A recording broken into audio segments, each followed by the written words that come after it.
वक्फ संशोधन विधेयक या कहें वक्फ बिल, इसे लेकर विवाद बढ़ता जा रहा है। एक तरफ पूरे देश में all India Muslim personal law board और कई मुस्लिम संगठन, साथ ही विपक्षी दल इस विधेयक को लेकर विरोध में आवाज उठा रहे हैं, इसे संविधान विरोधी बता रहे हैं। वहीं दूसरी तरफ उत्तर प्रदेश के मुख्यमंत्री सीएम योगी आदित्यनाथ ने इस विधेयक की जरूरत पर प्रकाश डाला है। उन्होंने एक इंटरव्यू में बताया कि ये बिल क्यों जरूरी है। सुनिए सीएम योगी की बात। भाजपा मस्जिद में कब्जा करके क्या करेगी? मंदिर ढूंढेंगी। ये मुझे लगता है कि गुमराह कर रहे हैं। वक्फ के नाम पर आखिर कितना जमीन कब्जा करोगे? दूसरा, वक्फ के नाम पर एक भी कोई इन्होंने वेलफेयर का काम किया हो, एक भी नहीं आप गिना सकते। देखिए, वक्फ के नाम पे जो भी आता है उसने उस प्रॉपर्टी को अपने व्यक्तिगत स्वार्थ के लिए दुरुपयोग किया है, बेचा है, औने पौने दाम पे बेचा है।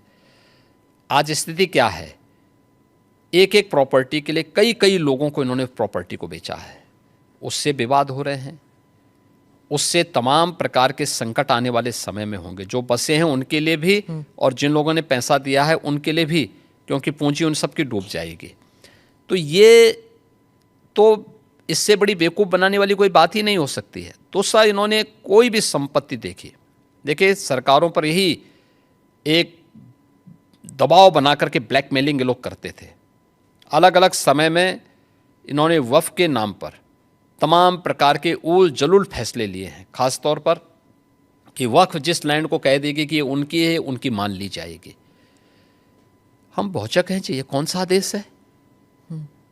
आपको एक पावर किसने दे दी है कि आप किसी भी प्रॉपर्टी को कब्जा कर लेंगे?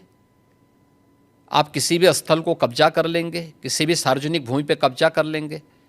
तो ये नहीं हो सकता है। ये वक्फ संशोधन अधिनियम जेपीसी ने जो अपनी सिफारिश की है, ये आज की आवश्यकता है और इसको समयबद्ध तरीके से आगे बढ़ना चाहिए। और मुझे लगता है देश के हित में भी होगा, मुसलमानों के हित में भी होगा।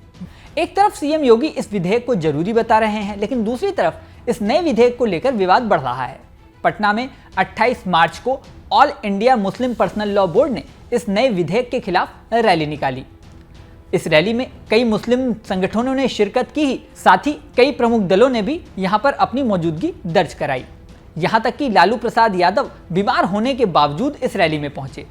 तेजस्वी यादव ने भी मुखर शब्दों में कहा कि हम इस संविधान विरोधी बिल के खिलाफ मुस्लिम संगठनों के साथ हैं। दूसरी तरफ माना जा रहा है कि इस विधेयक को लेकर लोकसभा में इसे पास करने की कवायद जल्द हो सकती है। ये भी कयास लग रहे हैं कि ईद के बाद सरकार इस दिशा में कदम उठा सकती है। इसकी संभावना जताई जा रही है। यह भी दावा किया जा रहा है कि अगर ये बिल पास हुआ तो ये विवाद और ज्यादा भड़क सकता है। ऐसे में मुस्लिम संगठन क्या कदम उठाएंगे, ये भी बड़ा सवाल बना हुआ है। इस वीडियो में फिलहाल इतना ही। बने रहें न्यूज नेशन के डिजिटल प्लेटफॉर्म पर। न्यूज नेशन अब व्हाट्सएप पर खबरों की ताजा अपडेट के लिए न्यूज नेशन के इस क्यूआर कोड को स्कैन करें।